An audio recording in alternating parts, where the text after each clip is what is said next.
Okay, so welcome. We are back in Duties of the Heart.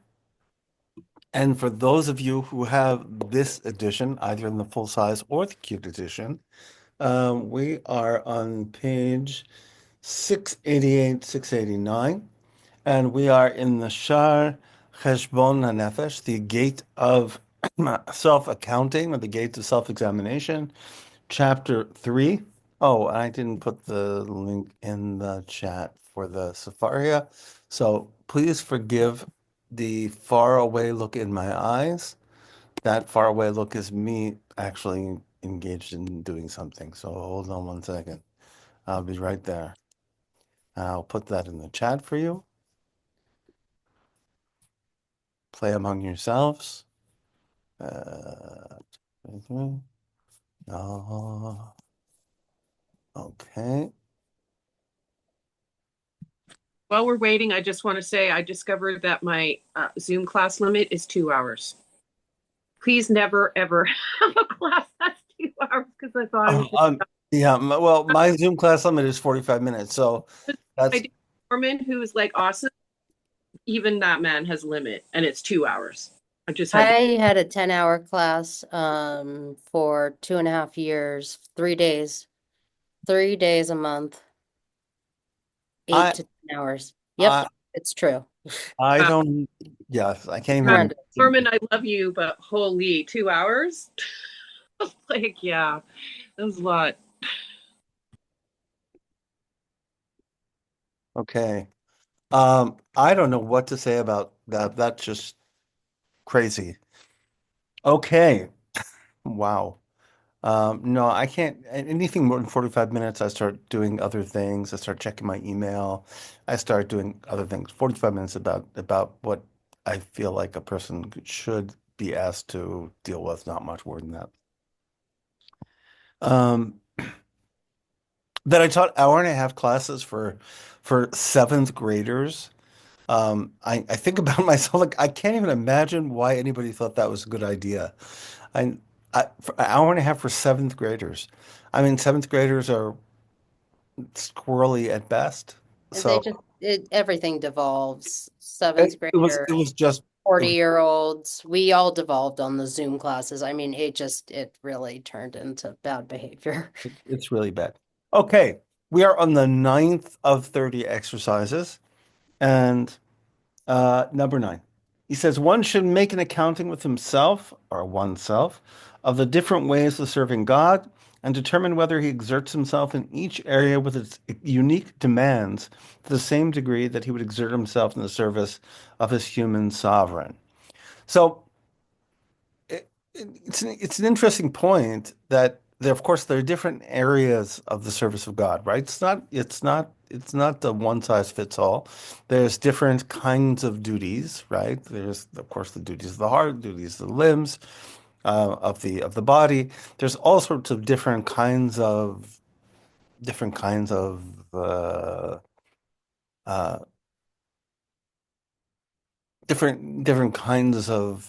activities and responsibilities.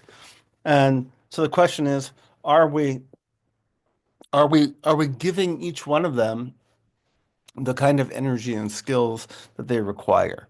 So he gives an example. So it says, for if you were charged by the king to perform a certain task for physical action, he would spare no effort or energy. There's nothing he would not invest in its performance. If the task called for serious study, reflection, and counsel, he would marshal all his attention, discernment, understanding, and perception in order to work on it and to comprehend it. So if it was a task that required uh, a, concentration and so on, he would give it proper concentration. If it was a task that required energetic action, he would give it energetic action, right? So you would fulfill the task with the skills, with the skills and with the skills and motivations that were appropriate to that particular task. So if you were to praise and thank the king, whether in poetry or in prose, in writing or in speech, for a favor conferred upon him or a kindness that had been shown to him, He would bring to bear all the powers of expression at his disposal, withholding nothing from his repertoire of eloquence and fine rhetoric, metaphors and figures of speech, whether true or false, to celebrate the king. So if it was a question of prayer, so to speak, if he's going to praise the king, he would use all of his rhetorical skills. He would use all of use his vocabulary, um, and the best of the poetry that he knows in order to praise the king. Um,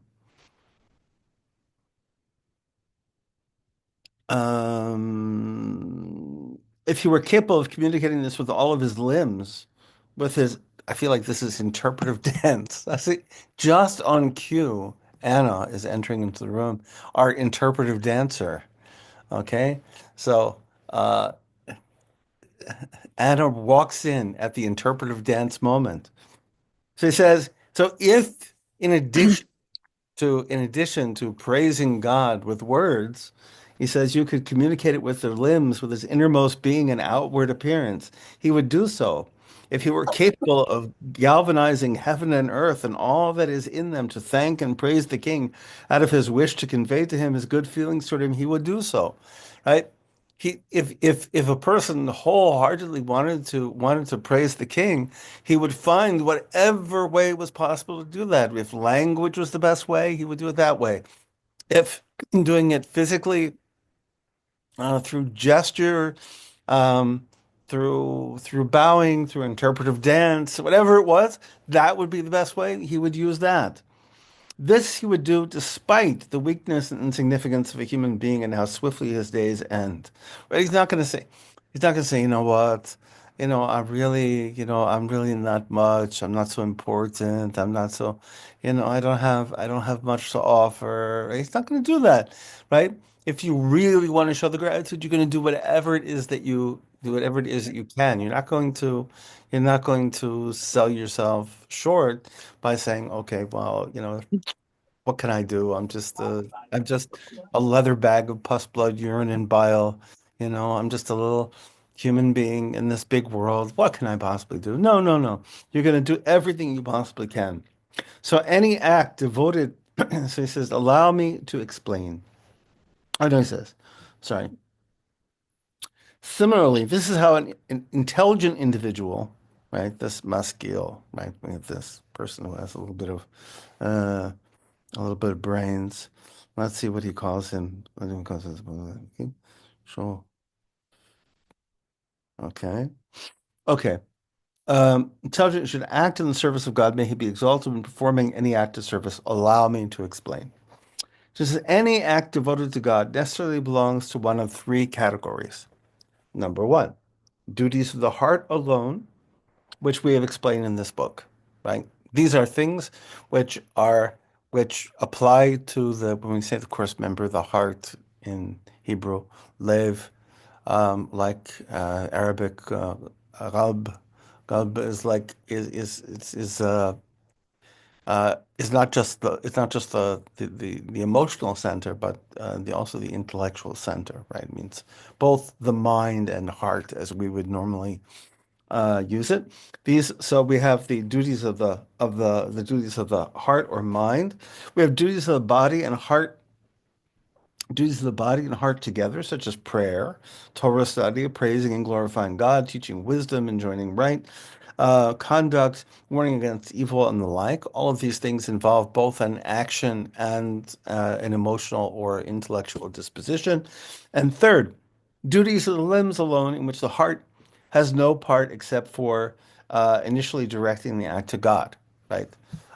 Which is not insignificant, by the way, right? I mean, so even in those things, so he gives the example of rituals, right? Sukkah, lulav, tzitzit, mezuzah. These are all Jewish rituals, and they require observing Shabbat, the festivals, giving charity, similar duties, which in which distraction by other thoughts does not harm the one who performs them.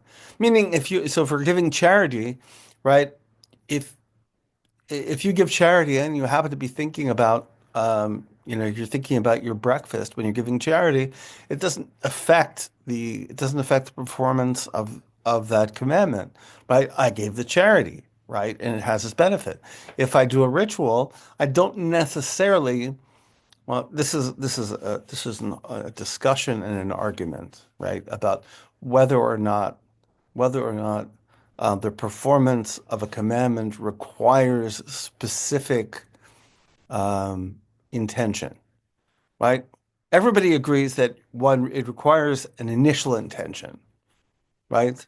So the Talmud says that mitzvot tzarich kavana, that a mitzvah requires, a commandment requires intention. Intention is like kavanah, it's like niyya in Arabic. So it requires that intention.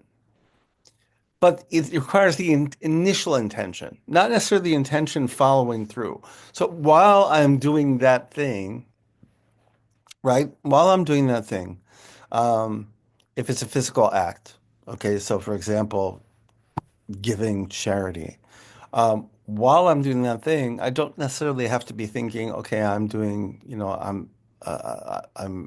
charity, and this is a commandment of God, but I have to have the initial thought. So there is still a thought component. There is still a heart or mind component, even to the most physical acts, but it's really only initially. So now, when engaged in duties of the heart, one is obligated to clear his mind of uh, worldly thoughts and cares. I love how he says, "A tirdotav." These are things, literally cares, things which bother you, right? You have to kind of clear away the fog when you're doing the duties of the heart, um, and devote his heart and inner consciousness. And remember that inner consciousness um, is this tzafun. I'm assuming that's what he's referring to. Uh, right, Matzfun, right, Matzfuno, right, his inner, it's a, I really have to find out the Arabic word that he's translating, but it's this this inner dimension of a person um, that has to be directed to God alone. So when it comes to the duties of the heart, which are the subject of this book, right, all means that we have to clear away all of the fog of the world, so to speak, and we have to be able to focus on God alone. So it is told of one of the ascetics who would say in his prayers, and here when he refers to the Perushim here, he's referring probably to Perushim, he's probably referring to the Sufis. Uh, my God, my sorrow for your sake has abolished all my other sorrows. My concern with you has driven from my soul all other concerns. As a result, God will accept one's service and be pleased with him. It's a beautiful thing that says, my sorrow for your sake has abolished all of my other sorrows. Um, so my, if you live in a world, of course, with all sorts of troubles, right? All sorts of troubles. So he says, the trouble that I have over you, over whether or not I'm fulfilling my obligation towards you and fulfilling my gratitude towards you, has overshadowed all the other problems that I might have, right? There may be so many other problems, but those have been overshadowed by this thing. So that means a person has is completely concerned with God. Now, of duties such as these uh, can be predicated the statement of our masters. Um, oh, I just quoted it.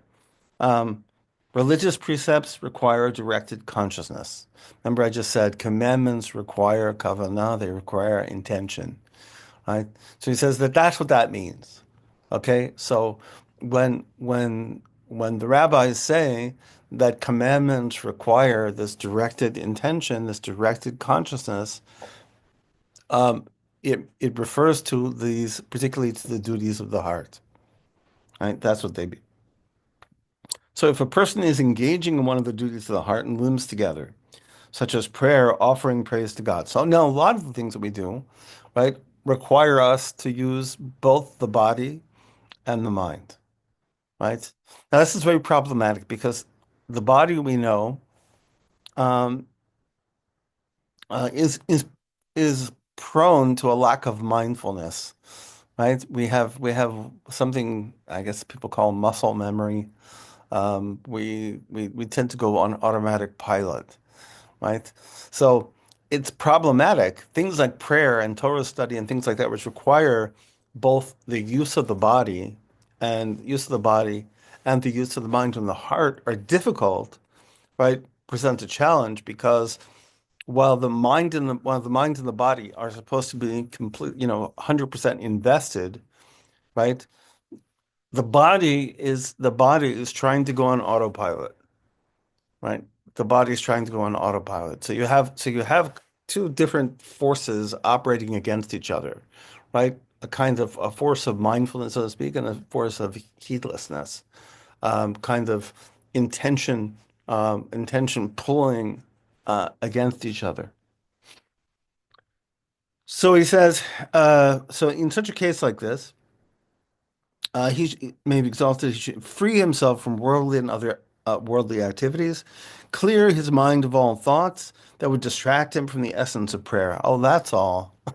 That's all. Just clear your mind. That's no problem. That's so easy. Um, just do that. Okay? Everybody, right now, just do that. Did it work? Yeah, Flick no. a switch. What? Flick a switch. Flick a switch. Flick the switch. Now, so this is I'm always a little concerned about things like this. And one of the um, one of the faults, I think, of this kind of literature is that sometimes he doesn't give you the scaffolding because, you know, an instruction like that is very nice. He should free himself from worldly and other worldly activities and clear his mind of all thoughts that would distract him from the essence of prayer. Well, if I could do that, you know, I would have done that, but um, so how do I get there? Now, very nicely, he gives us a little hint. He gives a little hint. He says first, though, he should wash and cleanse himself of anything dirty or unclean and move away from any offensive odor and the like. So he says, first thing you have to do is take care of your physical environment, right?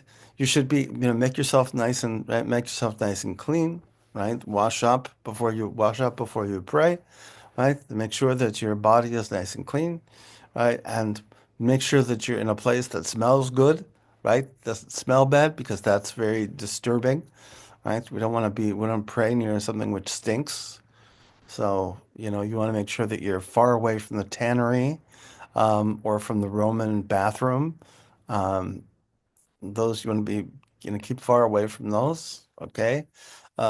Western bathrooms are probably smell better than ancient Israelite houses, but um, I mean, our bathrooms are, tiled palaces. But nevertheless, you want to keep away from bad smells. Um, Finally, he should consider who it is that he turns to in his prayer, what he seeks through it, and what are the words and meaning of the prayer that he will utter before his Creator. So he says a person should spend, and this is obviously very good advice. A person before their prayer should spend a moment being aware of who it is that they're praying to. You know, Dam Yatao, they know who before whom you're standing, right? Pay attention to who it is that you're standing. Pay attention to the words of the prayer, and instructions. Simple instructions on how to go about focusing during prayer. Not so easy to do. You should know that words are uttered with the tongue are like the husk, while meditation on the words is like the kernel.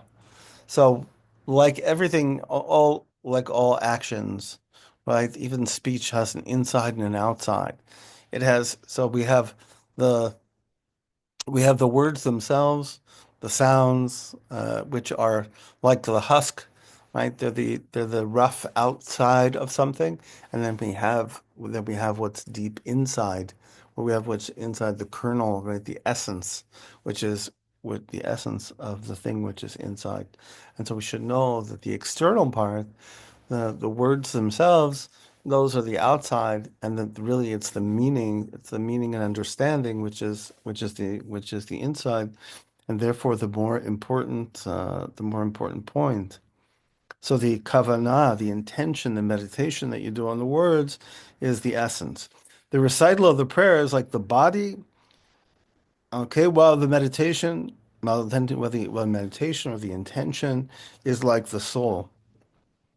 When one prays with his tongue, while his heart is preoccupied with something other than the meaning of the prayer, his body is like his prayer is like a body without a soul. And this is, by the way, this is actually right page two of the Code of Jewish Law. Nobody ever reads page one and page two of anything, right? We always skip the introductions. Don't do that because all the best stuff is in the introductions. And the introduction of the Shulchan Aruch, he says that that any mitzvah, that any commandment that's performed without consciousness is like a body without a soul, right? It's like a body. It's like a body without a soul. It's a zombie. It's a zombie commandment, right? It's just it's an empty shell of itself. So it's like a prayer. It's like a body without a soul, or a husk without a kernel. His body is present, but his heart is not with him while he is praying. Of such a person, Scripture says, quotes from Yeshayahu, the prophet Isaiah. Because that people pretend to be near me with their mouth and with their lips they honor me, while their heart they keep far away from me. And um, that is a rough accusation. That's a rough accusation that we're going to be. Um, yes. Oh, that's a very good quote. I was just thinking exactly the same thing. So if you look at the quote, Kalen says, "Matter without spirit is a corpse. Spirit without matter is a ghost." And that's certainly true here too, right? So if you have the mitzvah performed without any understanding, you're just doing the external. That's like that's like a zombie, right? That's like a zombie. That's like a moving corpse. But but if you have the intention, but it never gets manifested in action, then that's like a ghost, right? So the two of them have to be paired with each other. Um, and of course, this is again the great religious challenge, right? How is it possible that we can do all these things without going on automatic pilot, right? How do we kind of maintain this, you know, to avoid the automatic pilot? So a further analogy is drawn. Now he loves these analogies. We and we now we're a servant. So it says a further analogy is drawn to a servant who, when visited in his home by his master, ordered his wife and household members to show honor to the master and provide him with all his needs, while he himself went off and indulged in pleasures and frivolity, and refrained from personally serving his master. This is how this is a very exotic example. It's kind of hard to imagine, but okay. So his master comes to his house and he tells his wife and kids, "Oh, please, you know, you take care of the master, give him the best of everything, give him a nice meal and everything else. But I'm going out to the bar." Okay? So he goes out to the corner bar. I'm from Philadelphia, so there are bars in every corner. So he goes out to the corner bar and he goes hang out with his friends and flirting with the girls and whatever else. Um, and he doesn't exert himself in his honor nor shows respect to him was due him. His master becomes angry at him, did not accept the honor and service offered to him, and threw it back in his face. Right? He said, "What are you doing? I came here to your house, right? I came here to your house to be honored by you. right? I came here with the expectation to be honored by you, not by your wife, not by your kids. So in the same way, right? The same is true of one who prays. If his heart is conscious or oblivious to the prayer's meaning, God will not accept his prayer, which is only mechanical, a mere movement of the tongue. Meaning, I came here, right? God says, I'm here for you to pray to me, you, not just your fingers, right? Because you're holding your hands properly, right? And not just your tongue because you're saying the right words, right? But you, right? I came for you, and you were off in the bar somewhere, right? Or, I very often when I pray, I get distracted. Who knows where I am, right? I'm home, having conversations. I'm online, opining, doing all the things I normally do instead of actually being present in the prayer. And God is looking at me and going, you know what? Thank you very much for, leaving me your tongue. But I really wasn't interested in your tongue. I was interested in your heart. I was interested in your mind. Okay? So, you know, so I don't accept it. I'm sorry, but your tongue and your hands and whatever else, that don't mean anything to me unless you give me your heart and your mind. So just look at what we say at the conclusion of the Amidah. So this is the end of the main prayer that we say 3 times a day. Jews, we have 3 set prayers every day, morning, afternoon, and night. And afterwards, we say the same. We say the same prayers. And we say, may the words of my mouth and the meditation of my heart be acceptable before you. If a person's thought during the Amidah says, dwell on some worldly matter, permitted or forbidden, then he concludes by saying, may the meditation of my heart be acceptable before you. Is this not shameful? Right? Right? Isn't it shameful to say, you're at the end, you're saying, God, please accept the meditations of my heart. Well, I didn't have any, right? Or I was, there's a famous, this story, not famous story, it's only famous to me. So I say it's famous. But there's a story about Rabbi Levi Yitzhak Berdichev, who was he was famous, Hasidic rabbi back in the late 1700s. And people used to come to watch him pray, right? Because he was a very enthusiastic prayer. Right? When he would pray, he'd pray with like energy, and people would come and pray. And and of course, seeing that the Rebbe was praying like this, they would imitate him, right? They would pray like that too. So you'd walk into the room and everybody was, they're praying like this. So so he goes and he prays. So he goes and he prays. And he's praying, and everybody's praying like this, like this, like this. And finally, it comes to the end, and he walks up to everybody in the shul, and he goes, Shalom Aleichem, nice to see you. And, and the guy's like, what? And he walks up to each person, Shalom Aleichem, nice to see you. Shalom Aleichem, nice to see you. And he goes, somebody said, Rebbe, well, why are you saying Shalom Aleichem? He says, he says, because you just got here. I said, okay, how you just got here? We were praying with you. You were praying like this, and we were praying like this. We were really into it. And he says, no, no, no. He says, he says, while you were praying, you were at home with your wife having an argument. And it says the other one, while you were praying, says you were bargaining for fish in the fish market.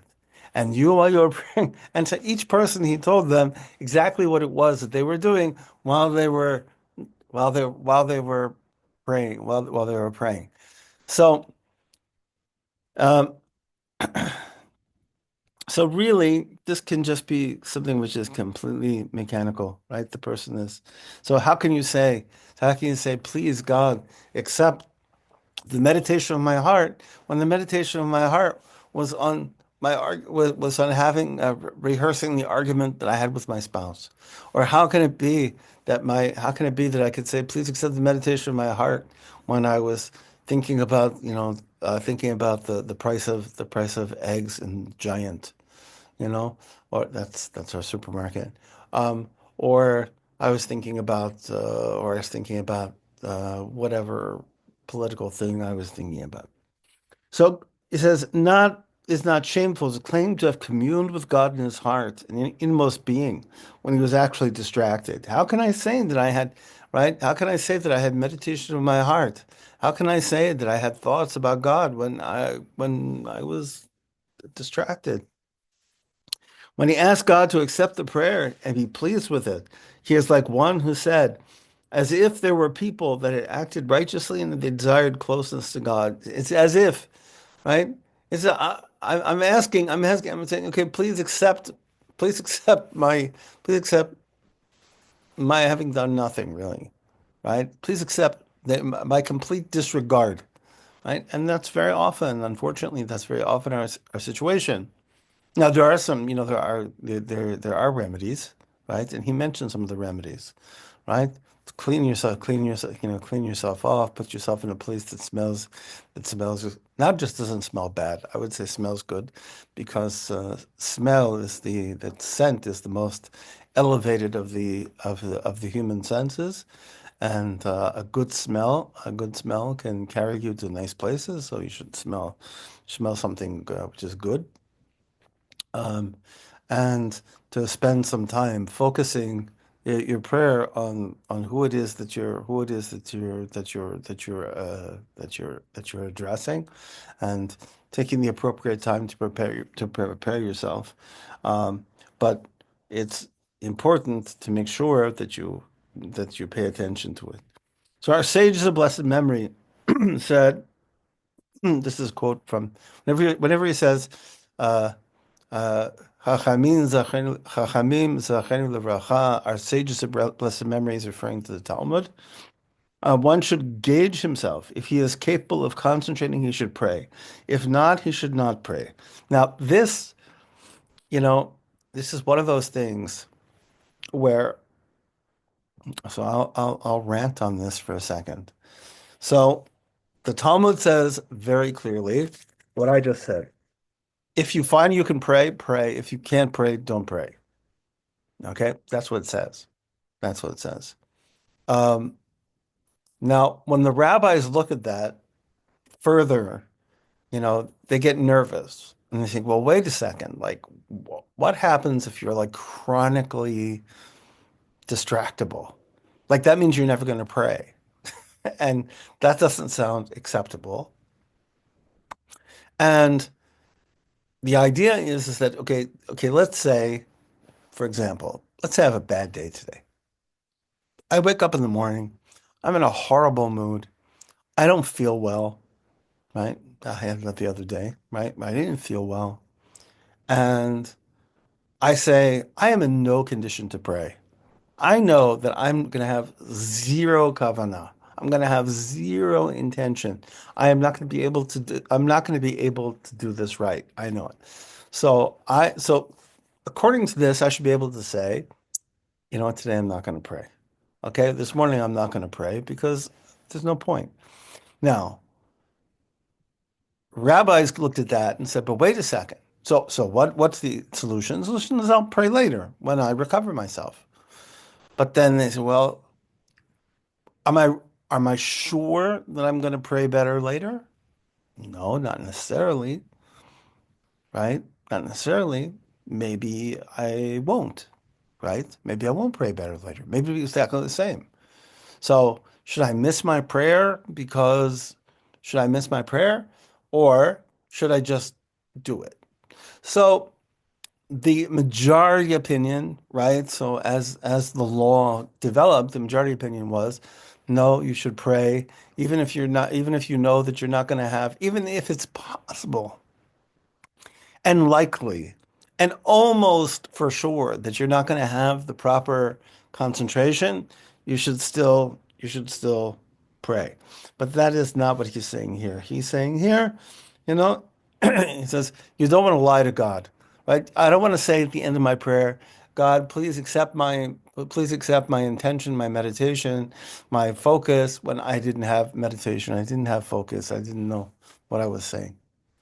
So it continues, before Rabbi Eliezer died, he included in his charge to his disciples, when you pray, know before whom you are praying. Come to my synagogue, you'll see that right in the front of the building, big letters, know before whom you are praying. He says, prepare to meet your God, O Israel. That's from Amos, right? He says, our masters of blessed memory said, do not make your prayer a mere routine, but a plea for mercy and entreaty before the omnipresent. May my soul be wrapped in prayer. I remembered God. That's from Yonah. And lift us, let us lift our hearts together with our hands to God in heaven. So this is this that prayer, and we're going to talk more about this the next time because it continues. But prayer really requires, right? It really requires a cooperation between the body and the mind and the heart, and that unless we're able to find a way to invest the heart and the mind in prayer, the prayer is really not acceptable, right? To the extent that the rabbis are going to say to us, right? The sages are going to say to us, you know what?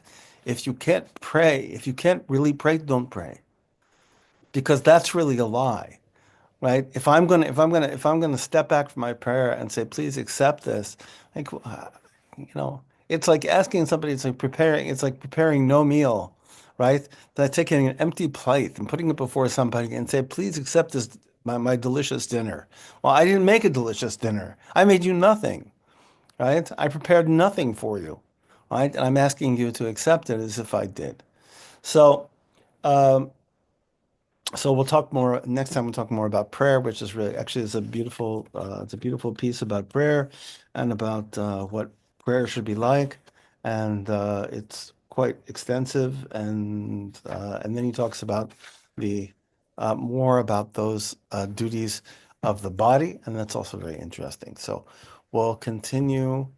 It's 1:45, and we all know that people just don't have, as we say in Yiddish, Sitzfleisch, means that's the power, the flesh, the meat to sit meat, uh, to Well, sit. what a great word. Oh, yeah. Yeah, Sitzfleisch is a great word. Sitzfleisch is a wonderful word. Yeah, you know, the ability to just sit. Okay, thoughts?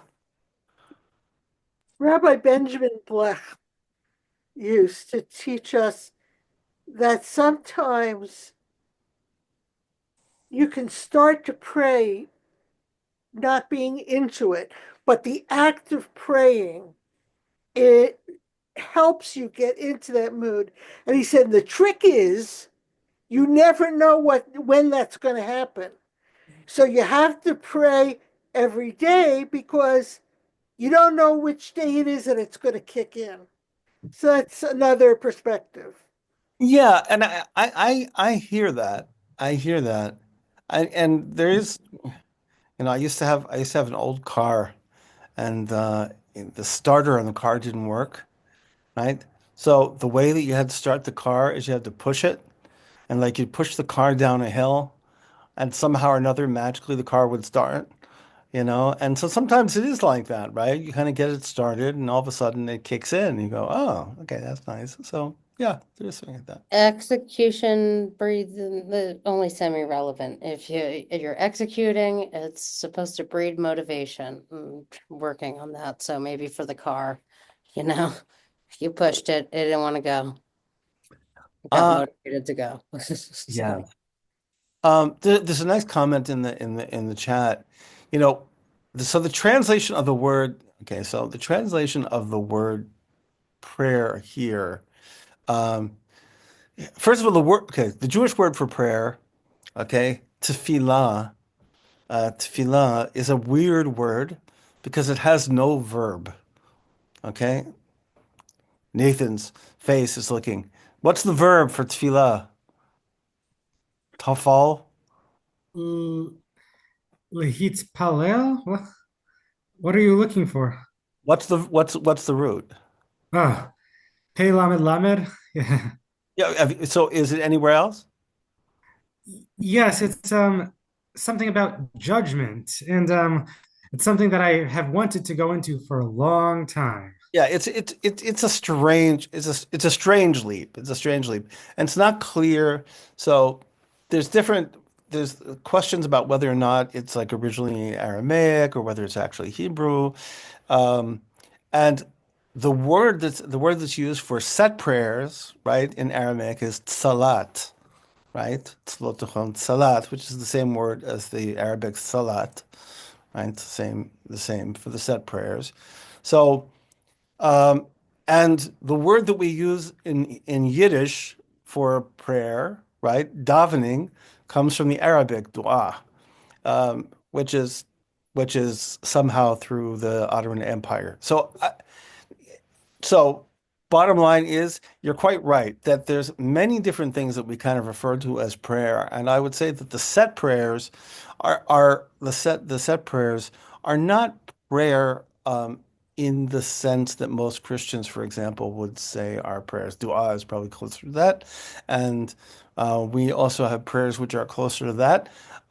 The set prayers are I mean are I guess uh, as much reminders to pray or opportunities to pray, but not necessarily prayer itself. But it's it's complicated. It is complicated, and uh, I highly recommend that nobody should just stick to the set prayers. A person should also take time to have real conversations with God, that to spend time, at least a certain amount of time every day, right, in quiet, in seclusion, and to talk to God like you would talk to a true friend, somebody who really loves you and cares about you. Um, so, in any case, we'll talk more about prayer next time. Yes, Nathan. Does the author of Duties of the Heart go into the halachic directive to pray indoors, which some people close to me have a problem with and want to be in nature? And yeah, and the halachic test, like the Rambam, I haven't gone into it based on the Talmud. It says you should be indoors and you should be by a wall. You should have a window. Yeah, But yeah. yeah, Yes, there's a whole there's a the whole I'm also a person who likes to pray outside. I admit it. Um, yes. I don't know, he doesn't talk about it here, but I'd love to talk about it sometime. Maybe we'll do a class on that. thank you. Yeah. There's a very weird thing, by the way, in the Zohar. The Zohar has this whole weird thing about how you have to pray inside because the prayer gets directed forward and then upwards, and it's like a whole kind of like physical metaphor. But Rabbi Nachman talks about praying among the trees, though. He does. He talks about praying among the trees. He says if a person prays among the trees will pray with you, right? The trees are already naturally praising God. You can join in the chorus. Um, so okay. I wish everybody. Did I get everybody's questions, thoughts? Did I miss anything? Okay. Well, you all know where to find me. Hunt me down. Send me your questions. Send me your thoughts. Send me hate mail. Hey, good to see you. I Glad miss, I hear. sorry, I'm having chiropractor Monday and Wednesday I'm because, I'm sorry. Did they do the thing with the head? yes, I I love need it to be over with in part that. just so I can come back to class. But I Okay. wanted to say hi. Okay. I love the head thing. The head thing is incredible. Yeah. Okay. Okay. I wish everybody a beautiful week. I Thank hope I see you guys on you. Monday. Happy Purim. Happy birthday. Thank Bye. you so much. Good night. Happy Bye. Purim. Purim.